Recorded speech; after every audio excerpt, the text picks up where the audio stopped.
तेज दिसणारे व्यासपीठ, चंद्राप्रमाणे शीतल छाया देणारे गुरुजन, चांदण्याप्रमाणे चमकणारे माझे मित्र मैत्रिणींनो. माझे नाव मनोज रविदास कावरा. सर्वांना नमस्कार. आज मी तुम्हाला क्रांतिज्योती फुले यांचे यशोगान सांगण्यासाठी उभा आहे. सर्वप्रथम यांना माझे त्रिवार वंदन.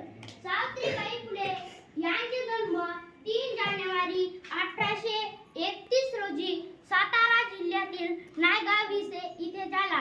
त्यांच्या वडिलांचे नाव कोंडोजी नेवसे पाटील व आईचे नाव लक्ष्मीबाई असे होते. वयाच्या अवयोगाच्या त्यांचा विवाह ज्योतिबा फुले यांच्याशी झाला. विवाहानंतर सावित्रीबाई फुले लिहायला व वाचायला शिकवले. क्रांतिज्योती सावित्री वजातीबान 1 जानेवारी 1848 मध्ये पूर्वेच्या बुधवार पेठमध्ये पहिली शाळा मुलीशी बांधली. क्रांतिकारी निर्णयाला विरोध केले.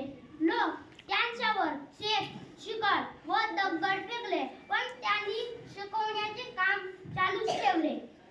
त्यांनी गोरगरीब व अनाथ वसंती बालविवाह त्यांना स्त्रियांना साक्षर व्हा, निर्भर व्हा असा संदेश दिला. दुर्दैवाने 10 मार्च 1897 रोजी सावित्रीबाई फुले लिहायला